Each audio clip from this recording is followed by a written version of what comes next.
Ceci est un livre audio autogénéré par Google. 8. Le corps martial ou l'art de devenir sauvage, 167 Vincent Cespedes. Perspective japonaise sur le corps-esprit, Bernard Stevens. Ceci est mon corps, me voici. Du corps propre comme système de coordonnées originaire au groupe intersubjectif de transfert par intropathie. Carlos Lobo. Saisir l'âme, les corps immobiles de l'art contemporain. 197. Jérôme Lèbre. Dedans dehors, 207 Jean-Luc Nancy. Entre les Lumières et aujourd'hui, l'odorat comme principe de subjectivation, 213 Jean-Luc Guichet. La régénération, un phénomène qui défie les frontières de la vie et du vivant. Gilles Barroux. Métaphore et corporéité. La figure poétique chez Paul Valéry, 237. Rita Messori. Corps et transformation chez Chuangzi, 253 Dandan Jiang. Bibliographie, 269. Index des noms, 283. Introduction. Ce livre est issu du colloque international « Corps et décor », avatar de la philosophie du corps entre Orient et Occident, organisé par le Collège international de philosophie les 4 au 5 février 2017, en collaboration avec le département de philosophie de l'Université Jiao Tong de Shanghai et l'école doctorale de philosophie de l'Université de Rome, Tor Vergata. On y découvrira une tentative collective de faire le point sur les différentes versions d'une pensée contemporaine du corps. L'écosophie corporelle, l'émerciologie, Bernard Andrieux 1, du corps vivant à l'intérieur de la conscience du corps vécu, les approches phénoménologiques visant à rendre le corps plus multiple, plus habité par l'altérité y compris technique, Derrida Nancy 2, ont fait évoluer profondément le problème du lien entre l'âme et le corps, et cela dans un temps également marqué par les recherches cognitives, qui ont donné une accélération remarquable à l'étude de la relation entre le cerveau et la machine corporelle. Ces perspectives ont introduit dans le cadre de l'ancien débat, d'origine cartésienne, des variantes liées surtout à l'écologie, à l'esthétique, aux arts du spectacle notamment, le corps au théâtre et au cinéma, à l'écriture. La conscience du corps vivant vécu, Leib, en situation, modifie la donne épistémologique traditionnelle, en replaçant aussi les approches et les méthodes d'analyse de la question dans un contexte culturel et interculturel globalisé. L'Orient et l'Occident se retrouvent ainsi confrontés à un corps aux multiples décors, qui le spécifient, l'entourent, l'enrichissent, etc. Pour le dire en quelques mots, le Mind-Body Problem 3 d'ordre simplement épistémologique, suivant la tradition qui s'est renforcée dans la seconde moitié du siècle dernier, s'est changé en problème culturel, cognitif, écologique qui récupère de façon critique la notion générale de vie, de 1B Andrieux, édition, Philosophie du corps. Expérience, interaction et écologie corporelle, Paris Vrin 2010. 2 Jean-Luc Nancy, Corpus, Paris Métellier 2000. Jacques Derrida, Glas, Paris Galilée 1974 20042. 3p. Quintilli édition, Anima Monte Cervello. À l'origine del problema mente corpo, da Descartes à l'Ottocento, Milan Unicopli 2009. D'autres perspectives qui ont essayé de dépasser le MBP sont l'approche de l'énaction, cognition incarnée, de Francisco Varela, 1947 à 2001, l'inscription corporelle de l'esprit, sciences cognitives et expériences humaines, 1993, les recherches, en France, de Michel Henry, 1922 à 2002, sur la phénoménologie du soi et de la vie, philosophie et phénoménologie du corps, 19872, et plus récemment la perspective de l'action corporelle incarnée et la soma esthétique, de Richard Schusterman, Conscience du corps. Pour une soma esthétique, Paris, Éclat 2007. 10. Contexte phénoménologique de vie, d'existence également. Cet ouvrage reconsidère donc les tenants et les aboutissants de ce changement et recherche une philosophie du corps qui prenne en compte les intersections trans et multidisciplinaires et trans et multiculturelles inhérentes à cette question. Esthétique, art du spectacle, phénoménologie, écologie, histoire de l'art et de la pensée de l'art, pensée orientale, nouvelles sciences cognitives, cultural studies entrent alors en jeu. Le point de départ de notre interrogation collective a été évidemment la philosophie occidentale moderne du corps, et ces philosophies, notamment celles de Descartes et de Spinoza, qui ont posé la question des rapports entre le corps et l'esprit et ont historiquement inauguré le mind-body problem. Spinoza, en particulier, a le mérite d'avoir saisi une partie essentielle de l'enjeu que la philosophie cartésienne représentait. Au début de la troisième partie de l'éthique, des affects, dans le scoli de la proposition 2 intitulée « Le corps ne peut déterminer l'esprit à penser, ni l'esprit, déterminer le corps au mouvement, ni au repos, ni à quoi que ce soit d'autre, si ça existe ». Spinoza s'est posé une série de questions très importantes et il les étale sous les yeux de son lecteur dans ce long scoli comme un vrai programme de recherche à venir. La question centrale est la suivante: qu'est-ce que peut un corps? Spinoza affirme: de fait, ce que peut le corps, personne jusqu'à présent ne l'a déterminé. Cette ailleurs l'expérience n'a jusqu'à présent enseigné à personne ce que le corps peut faire par les seules lois de la nature en tant qu'on la considère seulement comme corporelle, et ce qu'il ne peut faire à moins d'être déterminé par l'esprit. Car personne jusqu'à présent n'a connu la structure du corps si précisément qu'il en pût expliquer toutes les fonctions, pour ne rien dire ici du fait que chez les bêtes, on n'observe plus d'une chose qui dépasse de loin la sagacité humaine et que les somnambules dans leur sommeil font maintes choses qu'ils n'oseraient faire dans la veille, ce qui montre assez que le corps lui-même, par les seules lois de sa nature, peut maintes choses qui font l'admiration de son esprit. Ensuite, personne ne sait de quelle façon, ou par quels moyens, l'esprit meut le corps, ni combien de degrés de mouvement il peut attribuer au corps et à quelle vitesse il peut le mouvoir. D'où suit que quand les hommes disent que telle ou telle action du corps provient de l'esprit, lequel a un empire sur le corps, ils ne savent ce qu'ils disent et ils ne font qu'avouer en termes spécieux qu'ils ignorent la vraie cause de cette action sans s'en étonner. 4. La question philosophique est donc celle de la puissance d'agir du corps, plutôt comme dans la tradition même cartésienne que d'une métaphysique de la substance, qui répondent à la question « qu'est-ce que c'est ?» Spinoza poursuit son analyse du problème de la connaissance-puissance du corps. Il souligne l'erreur que la connaissance pratique commet quand un corps passif. 4. Spinoza, Éthique, présenté et traduit par Bernard Potra, nouvelle édition soigneusement revue et amendée, Paris, édition du Seuil, 2014, pages 217 à 219, édition Happen, page 259 à 260. 11. En état de passion, subit l'action de causes extérieures et d'autres corps et qui consiste à croire en un libre décret de l'esprit, déterminant le corps à agir. Ainsi le bébé croit-il aspirer librement au lait, l'enfant en colère vouloir la vengeance et le peureux la fuite. L'homme ivre ensuite croit que c'est par un libre décret de l'esprit qu'il dit ce que redevenu sobre il voudrait avoir tu. Ainsi le délirant, la bavarde, l'enfant et bien d'autres de cette farine croient-ils que c'est par un libre décret de l'esprit qu'ils parlent, alors pourtant qu'ils ne peuvent contenir l'impulsion qu'ils ont à parler, en sorte que l'expérience elle-même montre non moins clairement que la raison que les hommes se croient libres pour la seule raison Q'.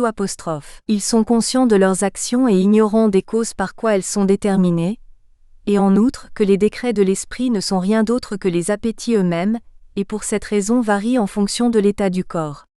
Car chacun règle toute chose sur son affect, et ceux qui en outre sont en proie à des affects contraires ne savent pas ce qu'ils veulent, et quant à ceux qui ne sont en proie à aucun, il suffit de très peu pour les pousser ici ou là. Toute chose qui montre assurément clairement que tant le décret de l'esprit que l'appétit, et la détermination du corps, vont de pair par nature, ou plutôt sont une seule et même chose que nous appelons décret quand on la considère sous l'attribut de la pensée et qu'elle s'explique par lui, et que nous nommons détermination quand on la considère sous l'attribut de l'étendue et qu'elle se déduit des lois du mouvement et du repos. 5. Cette page a marqué de manière décisive l'histoire du problème du corps en l'Occident, tout en permettant de la rapprocher des philosophies orientales. 6. Les décrets de l'esprit menti de Crétum s'avèrent provenir d'actes singuliers, uniques, individuels d'un corps propre conçu comme corps agissant, désirant et situé dans un espace propre, qui est celui de l'imagination et de la mémoire, lesquelles sont des facultés à la fois physiques et mentales. 7. Pour expliquer ce point, on peut renvoyer à un autre passage de l'Éthique, partie 3, prop 32, sur l'envie et la commisération, qui ont la même racine corporelle, où Spinoza présente l'exemple des enfants et de leurs 5 ibidem, page 221 à 223, nous soulignons, édition Happen, page 263 à 264. 6. Confère. D'Alicier Monsieur Nagai S, Sugimura Y accent aigu DS, philosophie japonaise. Le néant, le monde et le corps, Paris Vrin 2013, en particulier les textes de Nakae Shomin et de Tosaka Jun, voire surtout de Ch. Jacquet, Le corps, Paris Puf 2001 et l'unité du corps et de l'esprit. Affect, action et passion chez Spinoza, Paris Puf 2015. Voir aussi les essais contenus dans ce volume par Zhuo Wang, Weifeng Cui, Miki Okubo et Dandan Jiang. 7 confères. Spinoza et Tixit, page 223, édition. Appen, page 265. Il faut nécessairement accorder que ce décret de l'esprit, qu'on croit libre, ne se distingue pas de l'imagination ou mémoire elle-même, et n'est rien d'autre que l'affirmation qu'enveloppe nécessairement l'idée en tant qu'elle est idée, voire propre 49 page 2. Et par suite, ces décrets de l'esprit naissent dans l'esprit de la même nécessité que les idées des choses existant en acte. Ceux donc qui croient qu'ils parlent ou se taisent ou font quoi que ce soit par un libre décret de l'esprit, rêvent les yeux ouverts. 12. Développement psychophysique. Leur expérience corporelle se fonde sur la pratique de l'imagination active, comme il l'affirme dans le Scoli 8. Pour entrer dans cette notion de corps propre, qui est celle de la philosophie contemporaine, de la phénoménologie comme de la philosophie de l'esprit de marque cognitiviste, ou de la philosophie du corps la plus récente, arrêtons-nous sur la remarque clé.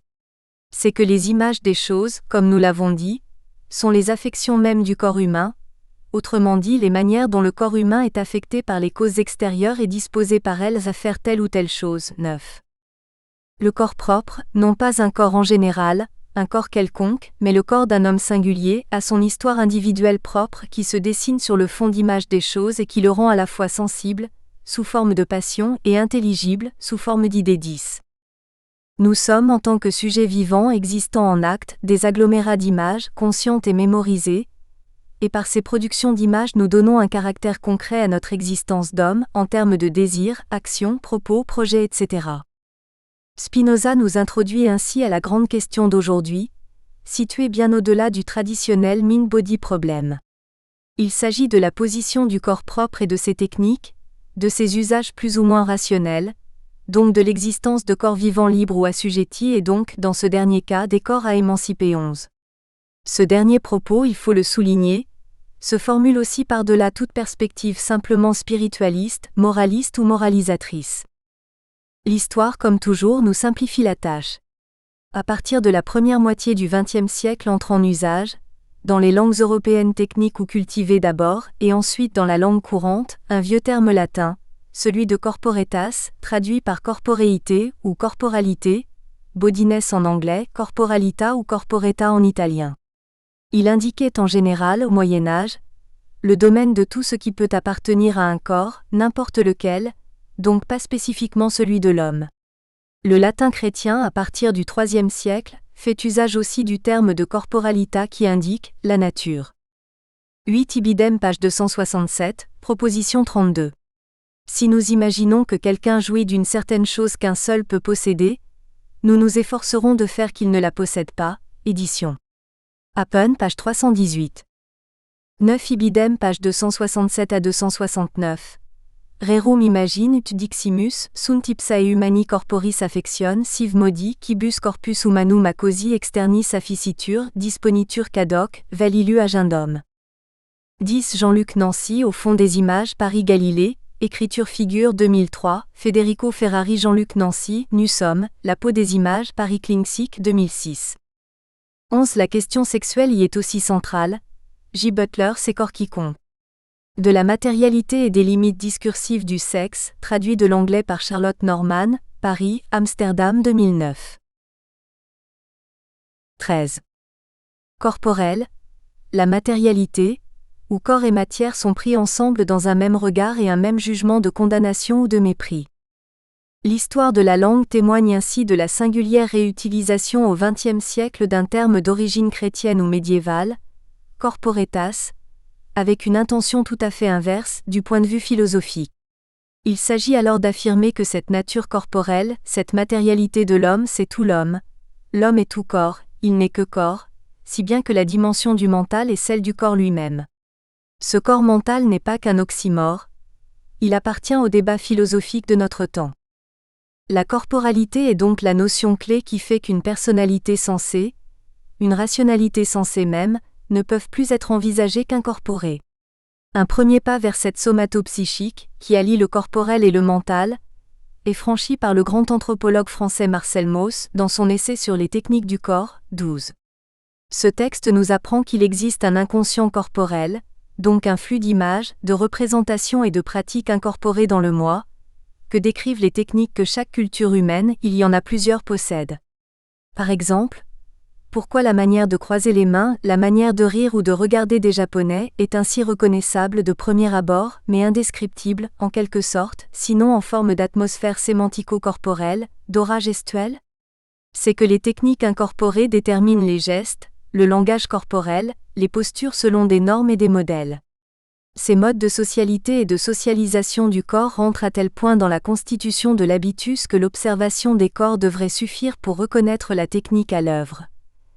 Celle-ci est incorporée au point qu'elle a transformé et modelé le corps dans sa matière, dans ses formes et dans ses modes d'action. L'idée de cet apprentissage inconscient est décrite dans le texte de Mauss à travers les thèmes de la fatigue, de l'effort, de l'exercice et de l'habitude. Le corps produit donc des significations psychiques même tacites, implicites et incorporées, sans que celles-ci puissent se réduire à des simples données neurobiologiques.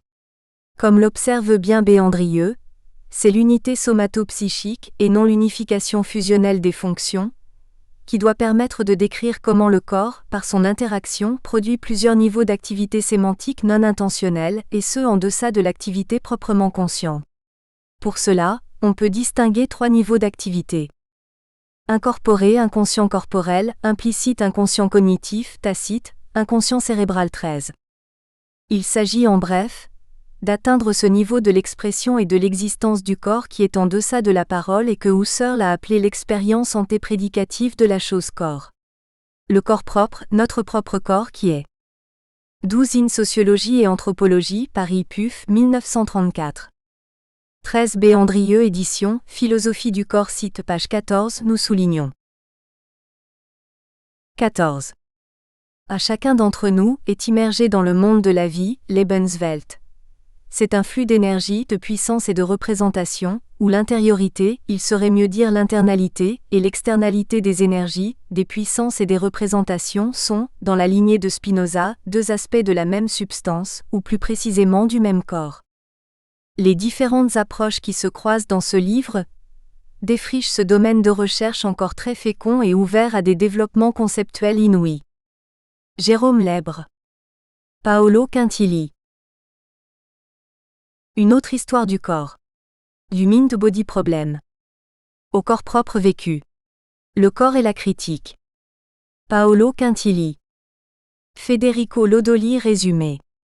Il est désormais acquis, ce que la philosophie a appelé depuis toujours corps, soma, corpus, body, etc., le corps de l'homme a une histoire. Et si l'on prend au sérieux cette acquisition, on ne pourra pas se passer de la considération parallèle que l'entité abstraite, atemporelle corps, body, opposée à un esprit, mind, autant abstrait et atemporel, objet d'une querelle interminable durée plus de 3 siècles, depuis Descartes, sont 2 entités concrètement et logiquement erronées. Il y a une autre histoire du corps, qui n'est pas l'histoire du mind-body problem. Les philosophies contemporaines du corps, après Spinoza et Nietzsche, ont reconnu la grande raison du corps, et son immanence concrète à la vie, l'être propre d'un biocorporel, historique et individuel matériel qu'on devrait soumettre à une opération primaire de critique, analogue à cette fameuse critique que Kant a appliquée jadis à la raison pure. C'est ce que ce colloque ambitionne de faire, par l'ensemble de ses communications. Quelle est donc la relation entre la critique et le corps ? Si le but de la critique est de mettre en question les prétentions de la pensée à l'égard de la vérité, qui dans le cadre de la philosophie occidentale a été toujours conçue comme une valeur transcendante, le corps, en tant qu'instance de l'immanence, est le seul fil conducteur que la critique peut véritablement adopter. Mais du point de vue de l'immanence, le corps ne peut pas être le simple support matériel de la pensée consciente, il doit être repensé. Certains philosophes comme Spinoza, Hume, Nietzsche, peuvent nous aider à reformuler une nouvelle image du corps comme étant la dimension finie ouverte sur l'infini de la vie. Ainsi, on peut essayer d'élaborer une critique qui soit en même temps déconstruction des idéaux de la transcendance et production du sens et des valeurs immanents. 1. Les nouvelles notions de corps et de raison. Des transformations incessantes. Le corps humain a une histoire. Cette proposition peut paraître anodine à première vue, mais elle a en fait une valeur de vérité de grande envergure. 14. Jean-Jacques Rousseau a eu l'indéniable mérite historique d'avoir pointé une caractéristique cruciale propre de l'homme, qui est celle de la 14 confère. A Corbin Gigi Courtine G. Vigarello accent aigu DS, Histoire du corps 3 vols, Paris Seuil 2005. 2006. 16. Perfectibilité. Voilà un néologisme, forgé par Rousseau et les philosophes du XVIIIe siècle, pour indiquer la différence humaine fondamentale. Dans le discours sur l'origine et les fondements de l'inégalité parmi les hommes, 1755, Rousseau affirme que le chien, le cheval, le lion sont les mêmes animaux il y a des milliers d'années comme aujourd'hui. Il n'en est rien pour ce qui concerne l'homme. 15. L'homme se perfectionne, se transforme en bien comme en mal. Il évolue, il change radicalement de peau, d'apparence, de comportement, etc. L'homme peut se transformer indéfiniment. En quoi et sur quoi porte précisément cette transformation, cette perfectibilité ? Selon Rousseau, profondément ancré dans la culture pascalienne et dualiste de l'âge classique, il ne serait question que d'âme, d'esprit et de comportements sociaux. L'homme change grâce à ses vertus morales, à son éducation, mais aussi grâce à des contraintes corporelles qui redressent sa nature sauvage. Émile 1762. Rousseau reste assez ambigu à ce sujet. Il oscille entre une position dualiste classique et la nouvelle perspective corporéaliste qui s'exprime dans l'Émile notamment. Les contemporains, les adversaires matérialistes de Rousseau, la Métrie en premier, puis Diderot, Dolbar et Helvétius, ont au contraire insisté sur l'éminente plasticité physique et physiologique dont l'animal homme est doué, cette plasticité qui est liée avant tout à son indétermination sensorielle. L'homme, au point de vue du sensible, n'est pas destiné à un sens seulement. Il n'a pas un sens prédominant comme c'est le cas de la vue pour l'aigle, de l'odorat pour le chien, du toucher pour la taupe, etc. Mais ce qui prédomine en lui, c'est son instinct corporel synthétique et primaire, ce que Diderot n'hésite pas à appeler, dans ses éléments de physiologie, la raison. Pour le matérialiste, c'est en dernière instance, le cerveau. La raison est une raison sensible et corporelle qui se perfectionne dans le temps, qui est capable de rassembler en elle tous les sens externes et surtout, internes de les ordonner. 15 confère. Gigi Rousseau, Discours sur l'origine et les fondements de l'inégalité parmi les hommes, dans Œuvre complète, édition sous la direction de B. Gagnebin et M. Raymond, Paris Gallimard Pléiade, 1964 vol. 3 page 142. Quand les difficultés qui environnent toutes ces questions laisseraient quelques lieux de disputer sur cette différence de l'homme et de l'animal, il y a une autre qualité très spécifique qui les distingue, et sur laquelle il ne peut y avoir de contestation, c'est la faculté de se perfectionner, faculté qui, à l'aide des circonstances, développe successivement toutes les autres et réside parmi nous tant dans l'espèce que dans l'individu, au lieu qu'un animal ait au bout de quelques mois ce Q'. Il sera toute sa vie, et son espèce, au bout de 1000 ans, ce qu'elle était la première année de ces 1000 ans. Pourquoi l'homme seul est-il sujet à devenir imbécile ? N'est-ce point qu'il retourne ainsi dans son état primitif, et que tandis que la bête qui n'a rien acquis et qui n'a rien non plus à perdre, reste toujours avec son instinct, l'homme reperdant par la vieillesse ou d'autres accidents tout ce que sa perfectibilité lui avait fait acquérir, retombe ainsi plus bas que la bête même ? Il serait triste pour nous d'être forcés de convenir que cette faculté distinctive, et presque illimitée, est la source de tous les malheurs de l'homme, que c'est elle qui le tire à force de temps de cette condition originaire, dans laquelle il coulerait des jours tranquilles et innocents, que c'est elle qui, faisant éclore avec les siècles ses lumières et ses erreurs, ses vices et ses vertus, le rend à la longue le tyran de lui-même et de la nature, nous soulignons. 17. Pour ses fins, utilitaires ou non, finalisées ou définalisées. C'est là, le vrai instinct de l'homme, ce qui fait de l'animal homme, l'homme en tant que personne, l'être moral, social et politique, qui s'organise en nation, bâtit des villes, imagine des poèmes, conçoit des œuvres philosophiques, etc. Si l'on prend au sérieux cette affirmation de Diderot, sur le droit de fil de la découverte de son ami ennemi Jean-Jacques, la perfectibilité, la raison sensible perfectible dont il parle, pétrie de matière organique telle qu'elle est, les filets sensibles et les fibres du système nerveux dont parle déjà le rêve de d'Alembert, n'est enfin que ce corps indéfiniment transformable de l'homme.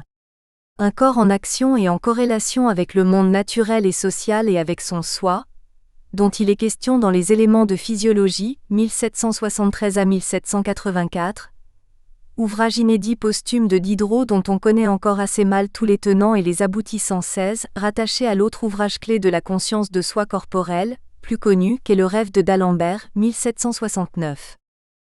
Dès lors, les contours du vieux problème qui avait tracassé les philosophes pendant 2 siècles, le problème cartésien de l'unité du corps et de l'âme, ce que les philosophes analytiques anglo-saxons appelleront Mind Body Problem, MBP, change tout à fait de figure, se transforme. Du je pense donc je suis de Descartes et ses appendices, avec les apories bien connues, liées à l'affirmation du dualisme des substances, de la position de ces deux entités abstraites, atemporelles et opposées qui sont l'âme et le corps, on accède à l'univers du je sens moi, donc je suis. Voilà un univers où sur tous les sens et les états internes d'exception, le rêve, la folie, la cécité, la surdité, les psychotropes, etc., deviennent la première mesure d'une normativité instable, en transformation continue. 17. On s'ouvre à un nouveau monde, jusque-là inconnu, qui est le monde du corps propre vécu, de la chair. C'est l'argument et la notion centrale de la phénoménologie contemporaine. Dorénavant donc, à partir des Lumières, on repère un moment clé. Diderot est l'inventeur de l'utilisation du mot soi, non plus comme un simple pronom mais comme un substantif à part entière, le soi. 18. Sénie. 16 confère mon édition critique, des Diderot, éléments de physiologie, texte établi, présenté et commenté par Pékin Tilly, Paris, Honoré Champion, 2004, introduction, page 11 à 101. 17 G. Vigarello, le sentiment de soi. Histoire de la perception du corps, Paris Seuil, 2014, page 23, la sensation inédite d'un dedans. Il reste pourtant une originalité radicale dans le texte de Diderot. Le propos outrepasse clairement celui des connaissances et des informations. Externe non plus la communication avec les choses mais la communication avec soi, non plus l'extérieur, mais l'intérieur, objet personnalisé, enfoui, intimisé, comme si, du fond du corps, naissait un foisonnement d'impressions sur lesquelles s'arrête le rêveur et son interprète. D'Alembert, le rêveur parle ici de sensations éprouvées à l'intérieur de soi et non de sensations venues du dehors. 18 Ibidem, page 81 à 82. La référence à l'âme est absente lorsque Diderot commente les effets du rêve de d'Alembert et les mobilisations nerveuses censées les sous-tendre. Diderot les remplace par une expression jusque-là ignorée des dictionnaires comme des textes classiques. Le soi. Il fabrique un terme, transforme en substantif un vocable demeuré jusque-là simple. 18. Plus ni moins que la découverte de la dimension de l'intime corporel. Passant par les idéologues du début du XIXe siècle et les physiologistes de la fin du XIXe, Théodule Ribot 19, etc., le corps, les perceptions internes qu'il provoque, les actions qu'il est capable de réaliser ou de manquer, suivant les différences organiques qui le connotent, sont venus davantage coïncider avec ce soi, qui est le moi tout court, instance auparavant circonscrite à la pensée et à l'esprit. Cette nouvelle conscience du moi-corps, ou du moi-peau, Didier Anzieux 199 520, aussi s'exprime dans la notion nouvelle de sentiment de l'existence, qu'a bien développé dans ses études G. Vigarello qu'on vient de citer 21. Elle sera spécifiquement interrogée tout au long du XIXe siècle, à travers les différents phénomènes somato-psychiques qui ont intéressé aussi bien la philosophie que la psychologie et les sciences. Le rêve, la folie, l'hypnose, les effets des drogues, tous ces états de modification interne de notre corps qui changent le sentiment de notre existence et l'ainsi dite conscience de soi, corporelle. Il va sans dire que la psychanalyse freudienne est tout à fait située, et situable dans ce contexte problématique.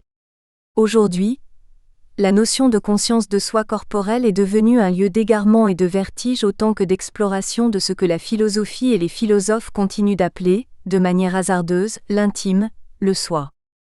Le corps conscience du moi, formé par son histoire individuelle et héritier génétique de ses antécédents, la parenté, est, comme on le sait depuis l'âge des Lumières, soumis à des incessantes sollicitations qui en ont changé radicalement tant l'apparence que le mode de fonctionnement, et qui l'ont. Pronom, celui que l'Académie limitait à quelques expressions comme avoir de l'argent sur soi, mettre chez soi, ou dire du mal de soi. Diderot hasarde une définition, évoque L'origine du réseau sensible, cette partie qui constitue le soi. Ce terme devenu aujourd'hui si banal que sa naissance semble oubliée, est d'autant plus important qu'il ressemble et synthétise, réunit le divers, l'individualité et sa composition, la personne et sa dispersion. Il conduit à un point d'aboutissement le privilège donné au sensible, la centration réflexive du faisceau sensoriel. Il en désigne le point focal. C'est bien la mémoire de toutes ces impressions successives qui fait pour chaque animal l'histoire de sa vie et de son soi. Ce soi devient ce qui définit un individu, son intériorité, son principe de reconnaissance intime aussi, son univers personnel fait d'instances sensibles autant que d'instances réfléchies. Le mot est si original dans ces années 1760 qu'il ne figure encore ni dans le dictionnaire philosophique de Voltaire, ni même dans l'encyclopédie de d'Alembert et Diderot. Il ouvre pourtant sur une manière tout à fait nouvelle de parler de l'individu. Non plus le définir par la morale ou par l'esprit, mais par un enracinement corporel auquel serait indissolublement liée l'expression personnelle, le mode de pensée, la reconnaissance de soi-même. Ce soi s'installerait sur un centre commun de toutes les sensations, au point de s'y fixer tout entier et d'y exister. 19 th. Ribot, Les maladies de la personnalité, Paris, Alcan 1885-2001. 20 Confères. Desanzieux, Le Moi-Peau, Paris, Duno 1995 où il est question de préciser l'étayage du moi sur la peau, Cézadé sur l'enveloppe corporelle de la personne, impliquant une homologie structurelle entre les différentes fonctions psychiques du moi et celles de notre enveloppe corporelle, limiter, contenir, organiser. 21 Voir également, Le corps redressé. Histoire d'un pouvoir pédagogique, Paris, Acolin 2004, 19791, D. Le Breton N. Pomared, G. Vigarello, B. Andrieux G. Boetche accent aigu DS, Corps en forme, Paris, CNRS édition 2013. 19. Bouleversé de fond en comble. La machine corporelle est en perpétuelle transformation.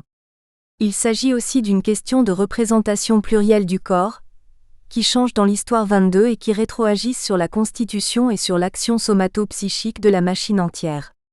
Comme si les images pouvaient et ensuite réussissaient à façonner la matière plastique de la chair.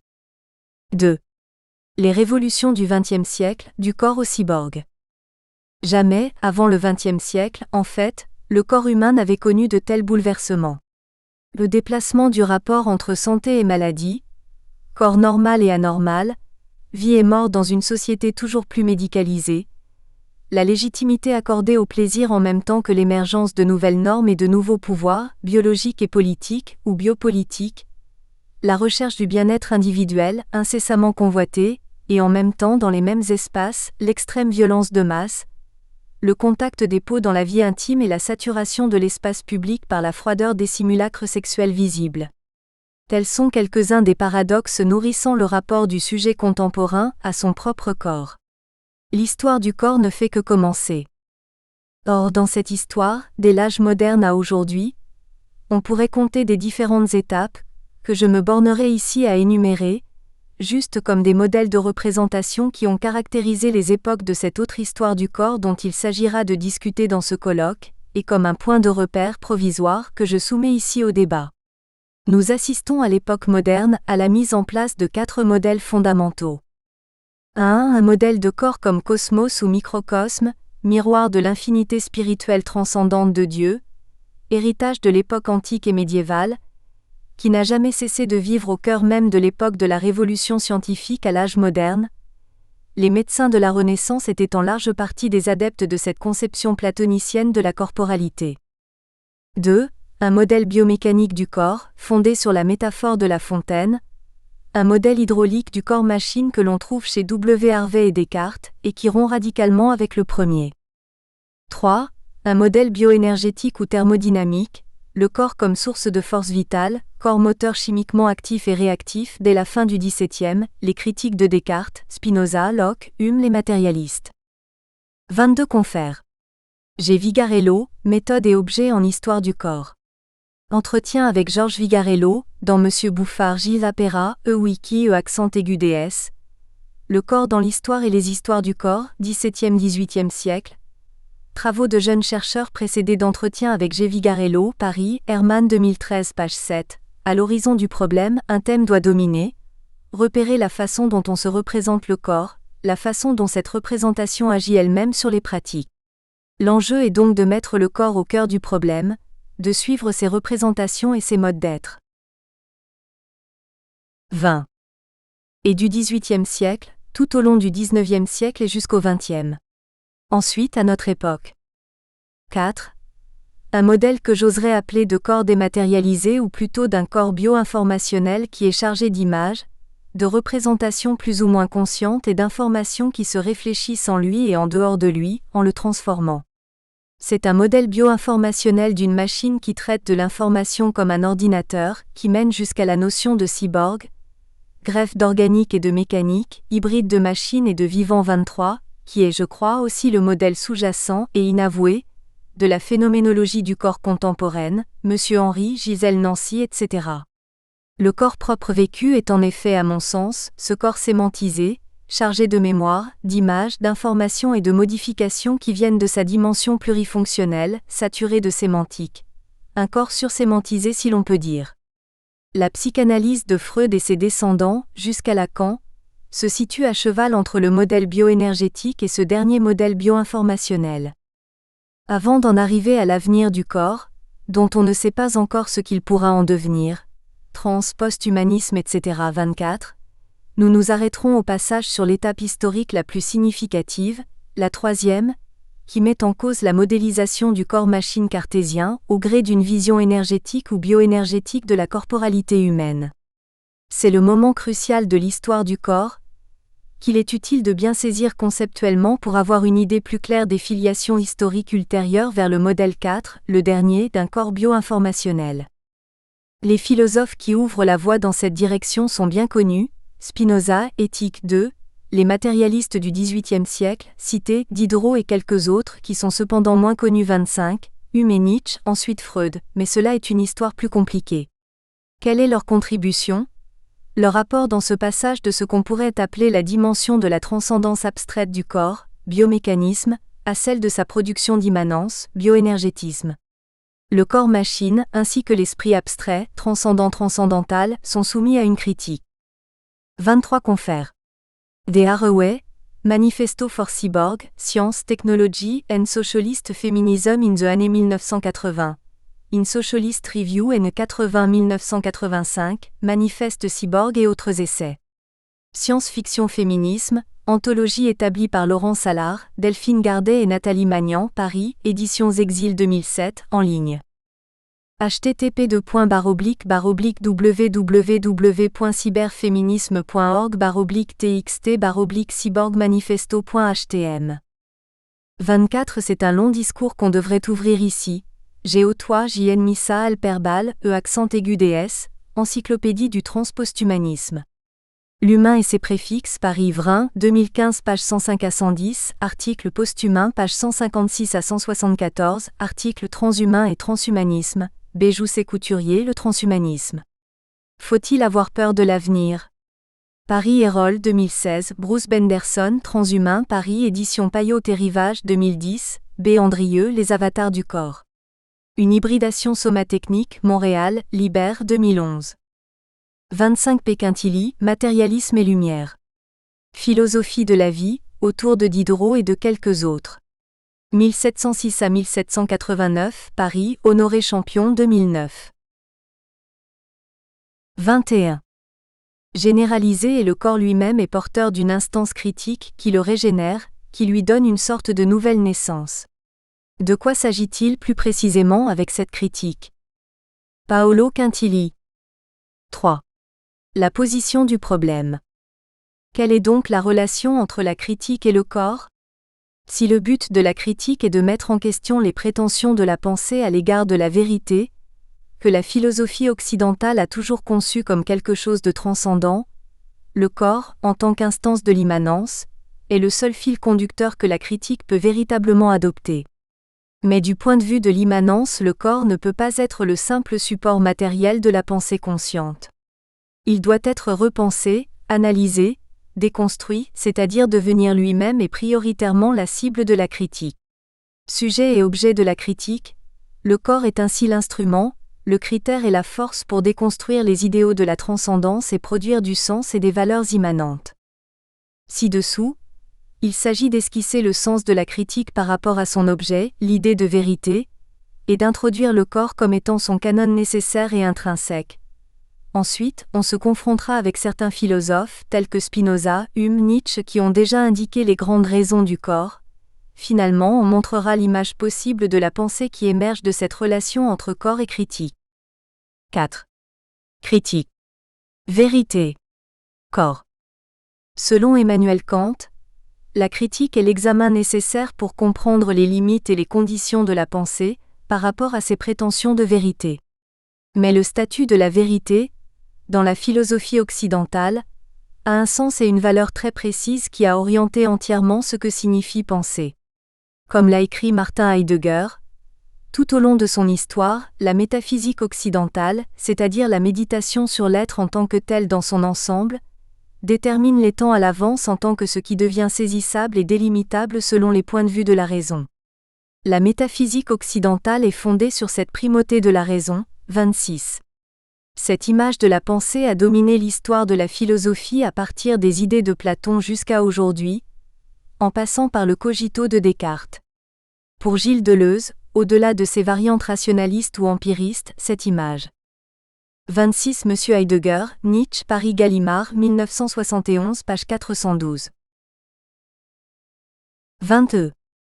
Morale de la pensée constitue le fondement de toute la philosophie. 27.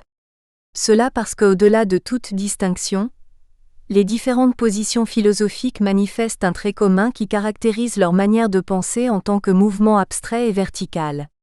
C'est l'élan d'une pensée qui construit un deuxième niveau de la vie, un royaume suprasensible gouverné par l'unité, l'identité, la présence, à travers lequel la raison établit un canon de la vérité au-delà de toute instabilité du monde sensible.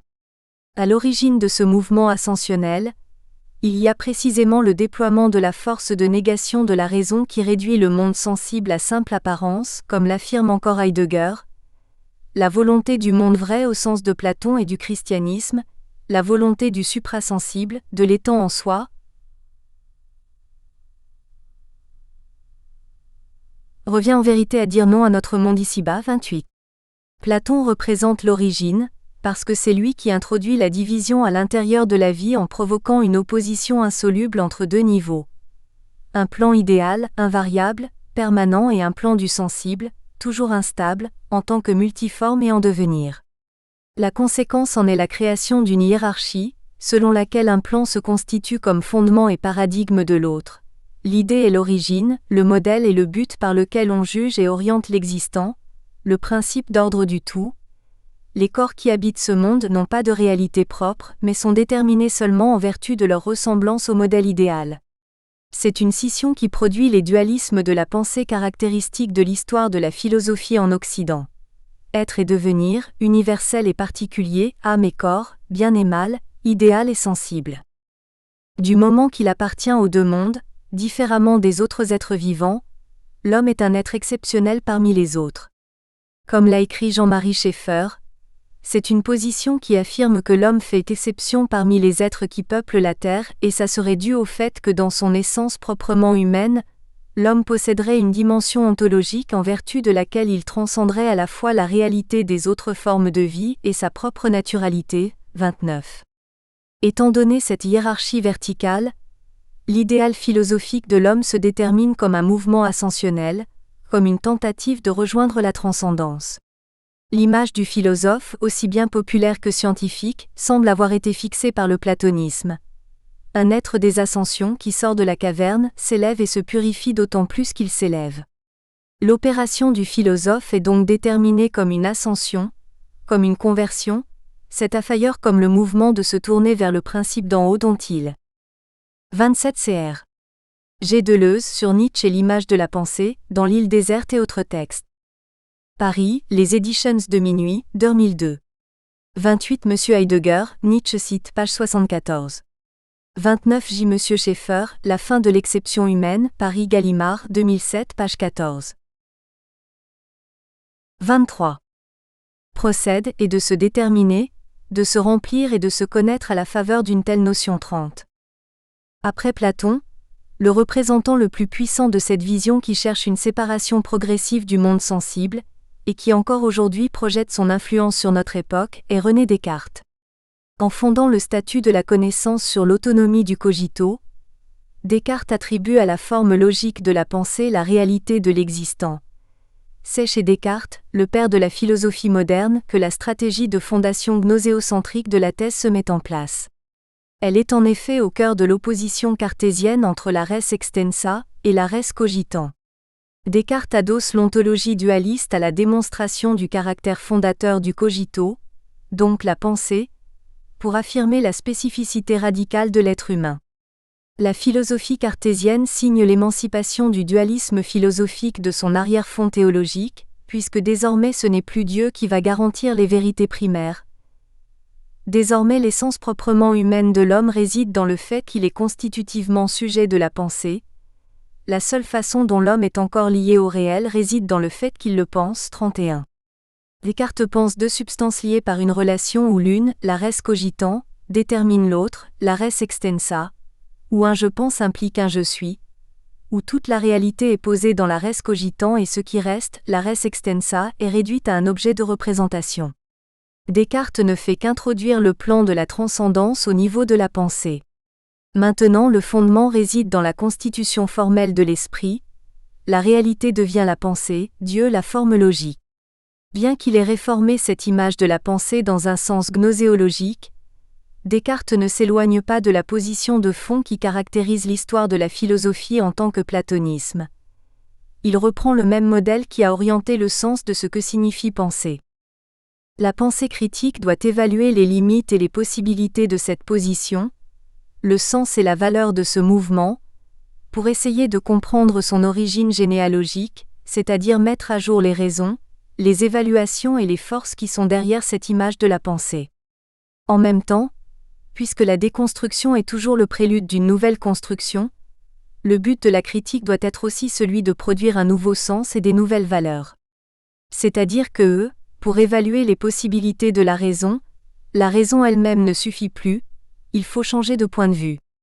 En tant que critique d'une pensée de la transcendance, il faut chercher une perspective entièrement immanente, exactement dans ce que les grands modèles de la pensée ont toujours nié, le monde sensible et en particulier le corps. Car si l'on continue à adopter la raison abstraite comme instrument d'enquête philosophique, on est destiné à l'échec. Selon Léon Isaakovitch Tchestov, c'est exactement le problème du criticisme kantien, qui a essayé de construire une 30 G. Deleuze, Logique du sens, Paris, les éditions de Minuit, 1969, page 152. 31 J. Monsieur Schaeffer, La fin de l'exception humaine, cite, page 47 à 49. 24. Critique de la raison pure par la raison elle-même. La vraie critique de la raison, selon Tchestov, a été faite par Fédor Dostoïevski dans les carnets du sous-sol où au centre de la narration sont placés les instincts les plus profonds du corps. Mais qu'est-ce que le corps ? Pour sortir de la logique dualiste imposée par la pensée de la transcendance, il faut repenser l'idée même du corps. Jean-Marie Schaeffer a souligné en quoi les philosophes les plus radicalement matérialistes, ou ceux qui ont concentré leurs recherches sur le corps, n'ont pas été capables de sortir de la logique du dualisme. L'instance sur la corporéité ne traduit pas, contrairement aux apparences, une sortie hors du dualisme, mais est l'indice d'une pensée qui y reste prise en ce qu'elle est portée par une volonté de spiritualisation du corps. 32. Schaeffer, par exemple, a remarqué que chez Maurice Merleau-Ponty, même si la chair est au centre de son discours phénoménologique, elle a toujours besoin de s'insérer dans cette vision dualiste et de se référer à son côté spirituel. La philosophie de la chair n'a plus affaire au corps pensé par l'âme comme sien mais prend comme objet central le sensible au double sens de ce que l'on sent et de ce qui est senti. Et pourtant, malgré cette critique du cartésianisme, elle ne réussit pas véritablement à sortir de l'orbite du dualisme. Ceci est dû au fait qu'elle continue à se laisser imposer les termes de son questionnement par ce dualisme même que par ailleurs, elle vise à dépasser. L'insistance sur le caractère indissociable du corps et de l'esprit ne s'oppose pas vraiment aux thèses cartésiennes, en fait elle y trouve son origine. Il est vrai que le dualisme ontologique défendu par la phénoménologie n'est pas un dualisme des substances. Mais à la place on a un dualisme des propriétés. Le mental et le corporel deviennent les deux propriétés constituantes de l'entrelac qui définit le lieu ontologique scindé de l'être humain. Malgré sa critique du dualisme cartésien, il n'en continue pas moins de poser la question de la chair dans le cadre d'un schéma dichotomique qui met le corps d'un côté et l'esprit de l'autre. 33. L'idée est que si le sujet conscient n'est pas le principe de la connaissance parce qu'il est toujours contaminé, le corps ne peut pas simplement le remplacer comme sujet de la production. Dans une perspective immanente, le corps doit abandonner son rôle de simple support matériel de l'âme, machine organique commandée par la conscience, pour assumer un nouveau sens. Maintenant que tous les grands systèmes de la métaphysique se sont effacés, que la pensée représentative a perdu son rôle, le corps, libéré du domaine de la conscience, perd son unité pour devenir autre chose. Que devient-il alors ? Quelle est la nouvelle image du corps finalement émancipé du domaine de la pensée consciente ? Et surtout, cette nouvelle conception du corps peut-elle devenir la perspective à travers laquelle développer la 32 Ibidem, page 43-44. 33 Ibidem, page 120-121. 25. Critique. Si la critique se développe en deux moments, le moment sceptique de la déconstruction des universels transcendants et le moment positif de la construction du sens et des valeurs inactuelles, il s'agit d'examiner la possibilité que le corps devienne le principe d'une déconstruction physiologique et d'une production pulsionnelle. C'est-à-dire comprendre s'il permet de dépasser la division entre sujet et objet, en faveur d'un processus constructif sans personne qui le conduit. Comprendre les éléments qui constituent la pensée par rapport aux impulsions en jeu dans l'organisme, les actions par rapport aux instincts physiologiques, les pratiques par rapport au champ émotif et à ses expressions incommunicables. Plusieurs philosophes ont mis cette question du corps à la base de leur critique. Il s'agit alors d'examiner brièvement ces positions afin de comprendre la manière dont la critique, en rejetant l'autorité de la transcendance, peut adopter le corps comme son principe immanent. 5.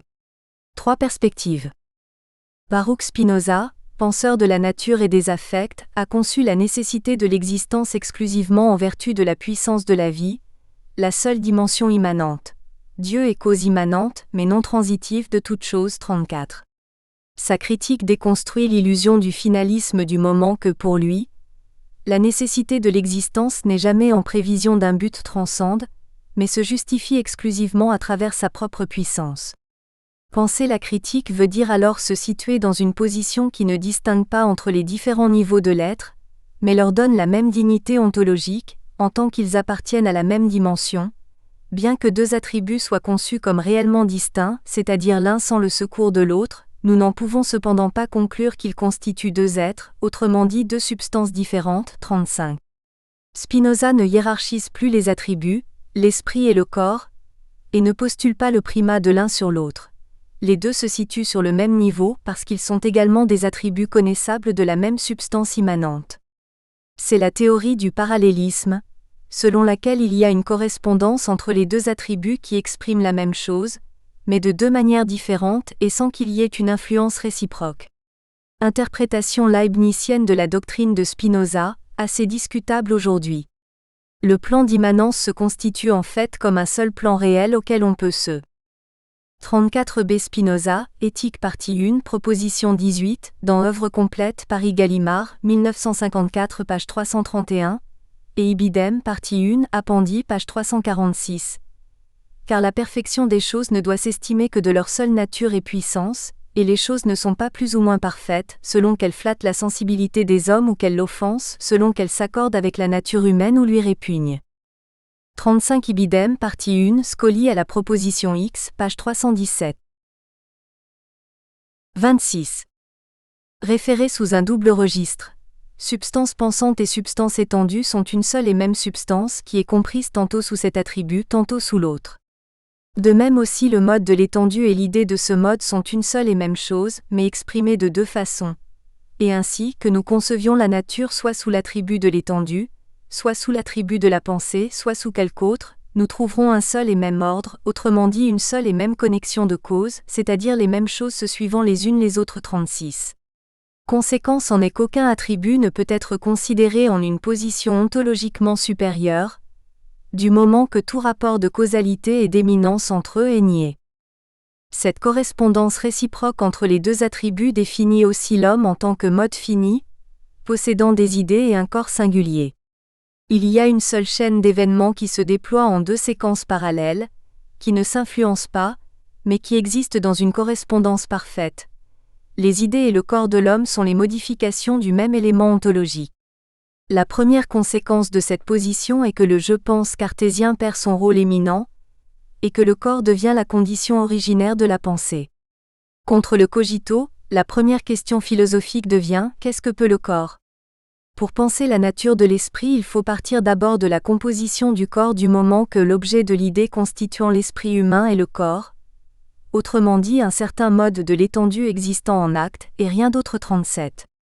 Cela veut dire que la première idée de l'esprit est celle de son corps en acte, en tant que dimension primaire de notre existence. Et que pour saisir le fonctionnement de la pensée, il faut d'abord comprendre les bases physiques qui expliquent les affects, les phénomènes corporels et affectifs qui nous constituent. Les hommes, quand ils disent que telle ou telle action du corps provient de l'esprit qui a de l'empire sur le corps, ne savent ce qu'ils disent.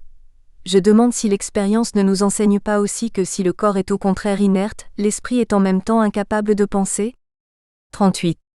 On pense toujours à partir des affections provoquées par les rencontres entre notre corps et les autres à travers lesquelles l'esprit humain perçoit non seulement les affections du corps, mais encore les idées de ces affections. 39.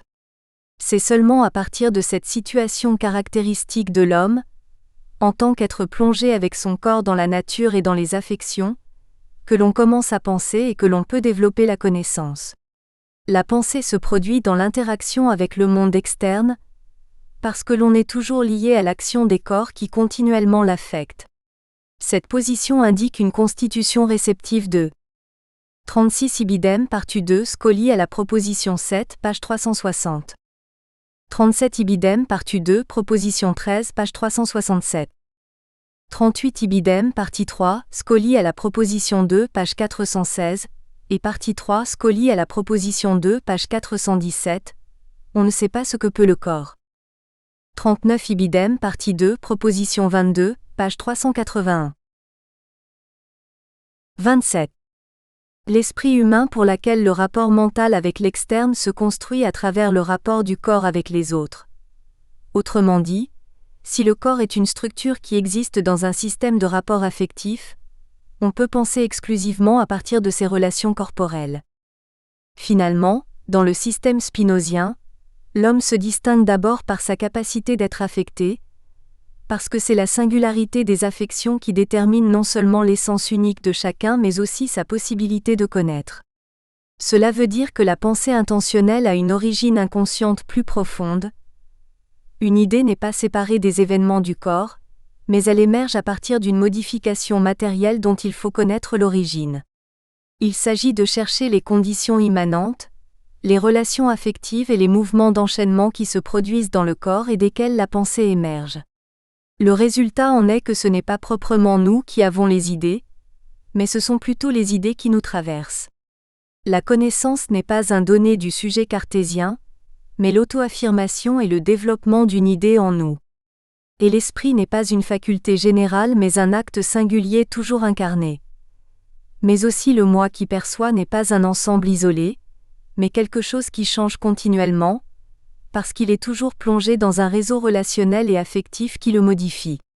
Spinoza affirme une origine pulsionnelle de la pensée selon laquelle on ne peut comprendre son fonctionnement qu'à partir du corps. C'est le plan d'immanence qui produit une pensée et un sujet, qui se développe dans son unité originaire et indissoluble avec le corps. David Hume, penseur des limites et des impressions, a produit une description de la nature humaine où la pensée n'est jamais détachée des conditions corporelles. Le philosophe écossais fait de sa critique une sorte d'empirisme génétique où la raison surgit du corps, et le corps devient la scène originaire de la pensée. Dans ce sens, il se trouve au-delà de Kant, qui présuppose la position d'un je transcendantal comme condition pour penser l'objet, en laissant ainsi l'élément de la pensée extrinsèque. Pour Hume, les procès mentaux sont des formes complexes qui ne peuvent pas être réduites à des catégories logiques. La connaissance n'est pas simplement une façon de cataloguer les phénomènes à travers des formes a priori, comme dans le kantisme, mais elle est plutôt un procès impur caractérisé par des mélanges empiriques, perceptifs, culturels, sociaux, biologiques. Hume se demande plutôt comment un être capable de penser se constitue. Il cherche les conditions dans lesquelles la pensée se produit et élabore une philosophie où le procès cognitif surgit d'un mélange de perception, sensation, idéation, passion, qui change continuellement. C'est l'héritage du modèle mécaniciste de Isaac Newton qui permet à Hume de réintroduire la raison dans le corps et faire évanouir tout dualisme entre intérieur et extérieur, sujet et objet, esprit et corps. Ainsi, Hume peut affirmer que chaque fois que, à la suite d'un accident, les facultés sont empêchées de fonctionner comme c'est le cas de quelqu'un. 28.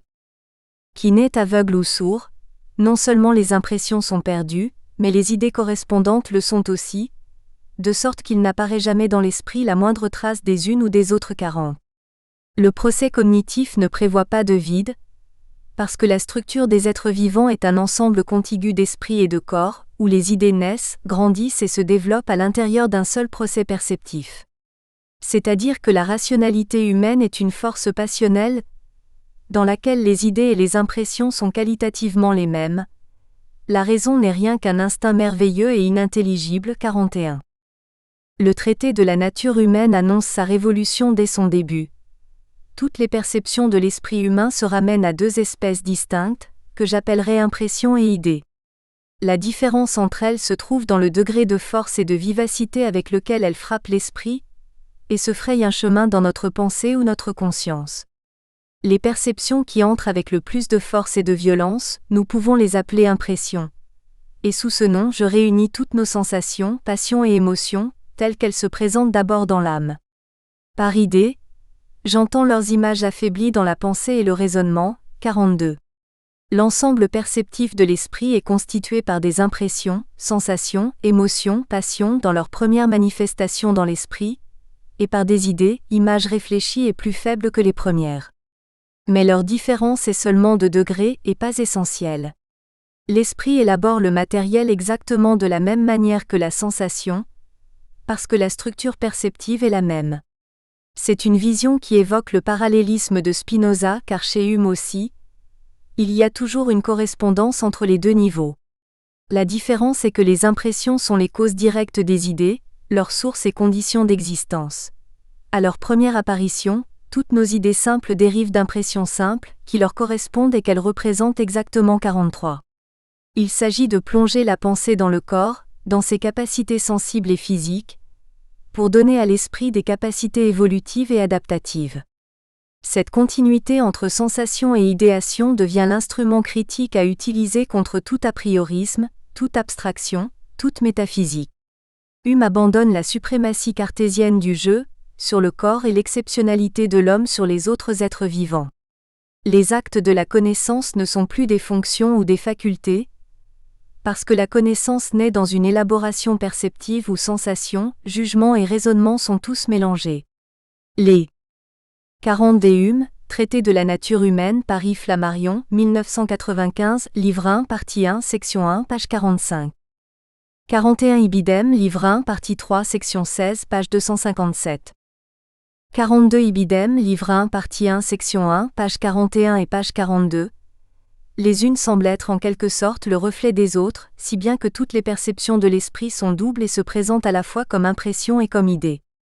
43 Ibidem, page 44. 29.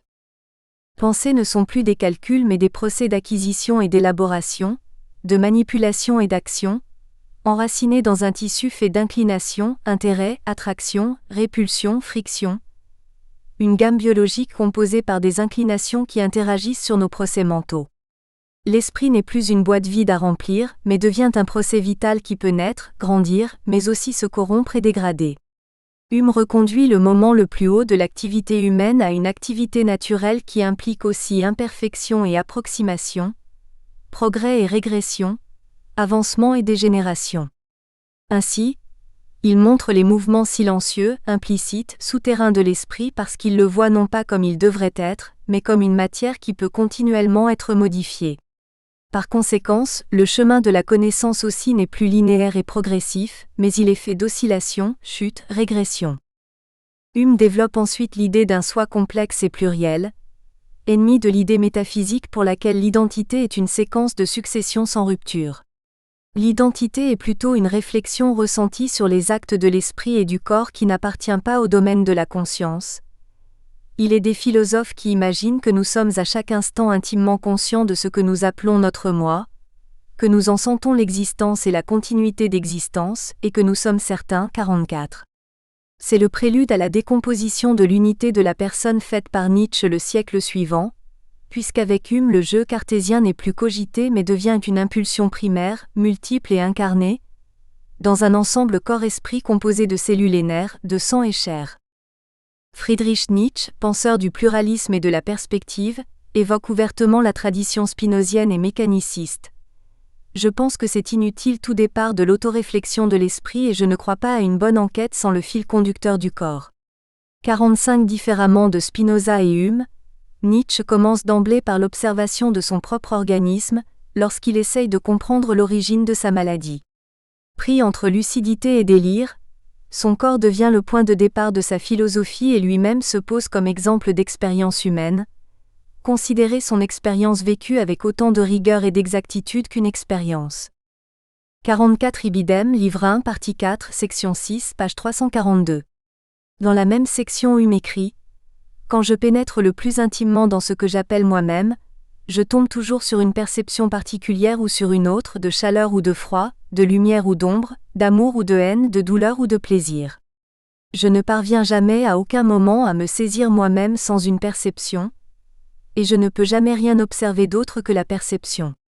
Quand mes perceptions sont absentes pour quelque temps, quand je dors profondément par exemple, je suis pendant tout ce temps sans conscience de moi-même, et on peut dire à juste titre que je n'existe pas.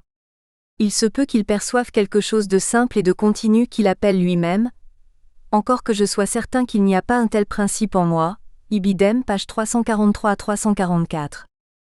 45 F. Nietzsche, fragment posthume 1884, fr 26 243, une œuvre complète, volume 10, Paris Gallimard 1982, page 240. 30. Scientifique 46.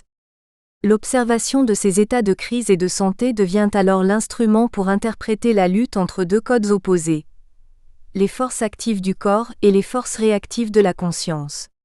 Pour Nietzsche, la souffrance provoquée par la maladie est l'expression de la révolte des impulsions du corps contre l'hégémonie de la conscience. Nietzsche pense que l'unité du sujet, l'identité et la personne sont construites à travers une falsification opérée par l'activité de la pensée consciente qui, en tant que réflexion, est toujours en retard par rapport à l'activité du corps. Notre conscience suit en clopinant, elle observe peu à la fois et pendant ce temps elle est insensible au reste. Cette imperfection est probablement la source du fait que nous croyons à l'existence de choses, et supposons dans le devenir un élément permanent, de même quand nous croyons à un jeu. Si le savoir courait aussi vite que l'évolution et avec la même continuité, il ne serait plus question de jeu. 47. Le moi est un produit artificiel lié à la tension qui s'instaure entre la conscience et le corps. Du moment que les impulsions qui constituent le corps de manière seulement fortuite sont perçues comme une menace par la conscience, à travers l'activité de l'intellect, l'excès de force spontanée est assujetti aux mesures de sécurité. 48. C'est un procès de stabilisation, sélection et répression des instincts, à travers lequel les impulsions sont liées indissolublement au sens de la conscience et le moi devient le principe capable de gouverner la multitude du corps. Moins il y a du corps, plus la personne émerge. Les états corporels sélectionnés pour préserver l'unité de l'individu sont placés en succession. Le corps devient le revers matériel de l'esprit et la personne se constitue. Cette opération est l'effet d'une schématisation qui dérive du plaisir pour ce qui est ordonné, limité, simple.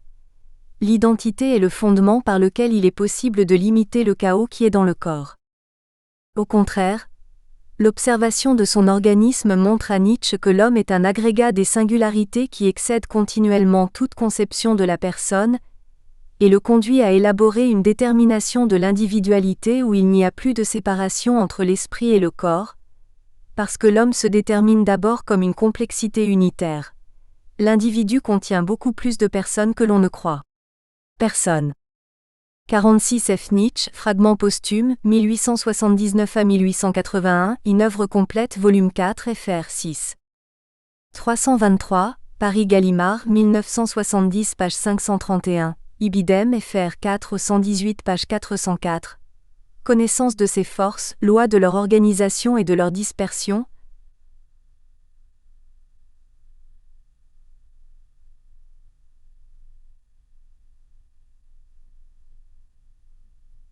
Répartition de ces forces, souci de ne pas user trop des unes et insuffisamment des autres, le signe du déplaisir comme avertissement infaillible que l'on a commis une faute, un excès, etc.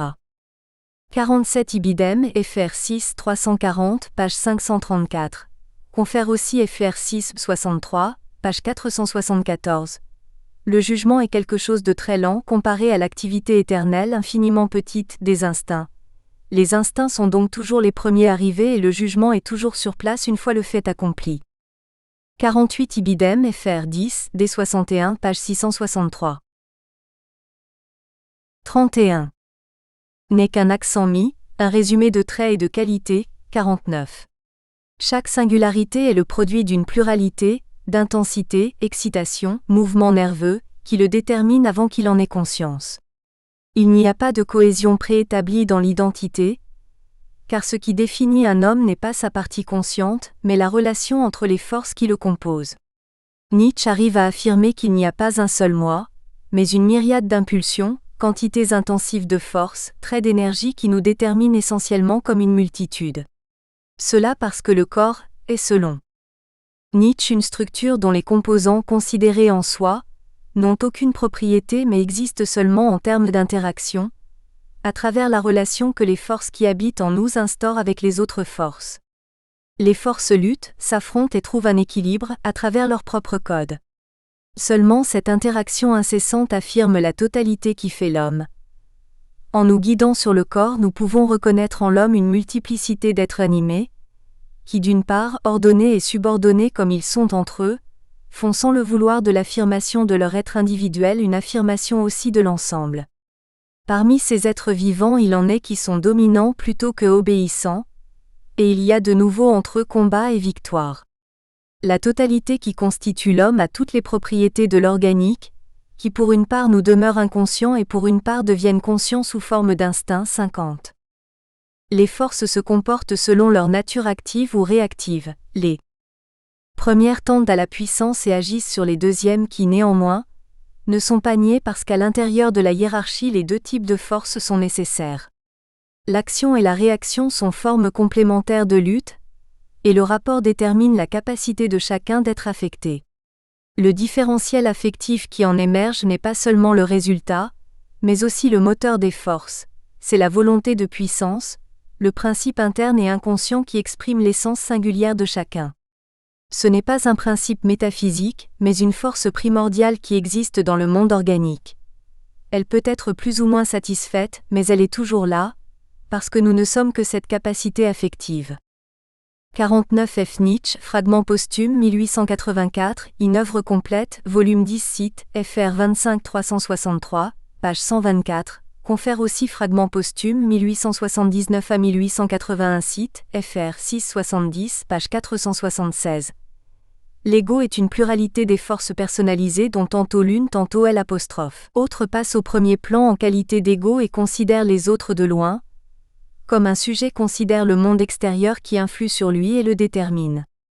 Le sujet est instable. Nous ressentons probablement le degré d'intensité des forces et des instincts comme proximité ou éloignement, et nous interprétons pour nous-mêmes sous la forme d'un paysage, d'une plaine, ce qui est en réalité une multiplicité de degrés quantitatifs. L'élément le plus rapproché, nous l'appelons moi de préférence à ce qui est plus lointain. Nous faisons instinctivement de l'élément dominant momentanément, tout l'ego.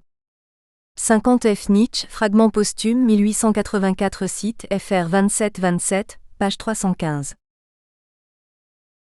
32. En guise de conclusion, Nietzsche critique l'autarcie de l'esprit et veut une cohésion nouvelle entre la pensée et le corps à partir de notre dimension affective originaire. La croyance à la certitude immédiate de la pensée n'est qu'une croyance de plus, non une certitude. Nous autres modernes, nous sommes tous les adversaires de Descartes et nous nous défendons contre la légèreté dogmatique dans le doute. Des logiciens fanatiques sont parvenus à faire du monde une illusion et à ne plus trouver que dans la pensée le chemin de l'être, de l'absolu. Tout au contraire, je prends plaisir au monde, même s'il n'est qu'illusion 51. C'est une manière différente de ressentir la vie comme force active de la pensée, et la pensée comme puissance affirmative de la vie. La critique de Nietzsche adopte le corps, sa structure et ses possibilités, comme fil conducteur physiologique, parce que le corps exprime toujours une perspective immanente. Pour cela, il faut décrire ce qu'il advient à quelqu'un qui réfléchit sur la théorie de la connaissance, physiologiquement, 52. Observer l'organisme, apprendre à écouter ses mouvements, les expressions, les plaisirs, les souffrances qui déterminent les pensées, et après appliquer les résultats à toutes les manifestations de l'activité humaine, signifie poser la question du sens et de la valeur du point de vue de leur origine immanente. Mais il ne s'agit pas d'un réductionnisme, du moment que la dimension physiologique est pensée par Nietzsche en termes d'horizon, de force, de perspective et de singularité. Que peut seulement être la connaissance ? Interprétation non explication 53. L'interprétation est toujours une évaluation faite sur la base des conditions d'existence de celui qui évalue et de ses nécessités vitales, parce que la pensée doit toujours être ramenée à la volonté de puissance, la dimension génétique de toute pensée et de tout sentiment, la forme affective primitive qui détermine l'homme pour sa constante capacité d'être affecté. 6. Qu'est-ce que peut le corps ? Spinoza, Hume, Nietzsche se rencontrent le long de la parabole critique qui conteste radicalement le platonisme de l'Occident, parce qu'il conteste l'autorité d'un plan de la transcendance détachée de la nature, Spinoza, les prétentions d'une raison séparée par les instincts, Hume, le pouvoir d'une pensée sujet au dictat de conscience, Nietzsche. Il propose en revanche la possibilité d'une pensée qui ne se détache pas de l'existence mais qui l'affirme dans toutes ses possibilités. Et c'est précisément dans ce sens positif que la critique les rapproche. Il présente une philosophie qui récupère le 51 F. Nietzsche, fragment posthume, 1884 à 1885, une œuvre complète, volume 11, Paris Gallimard, 1982, fr. 40-25, page 378. 52 F. Nietzsche, fragment posthume 1885 à 1887. Nous espérons que vous avez apprécié cet aperçu. Pour continuer à écouter ce livre audio sur Google Play Livres, utilisez le lien dans la description de la vidéo.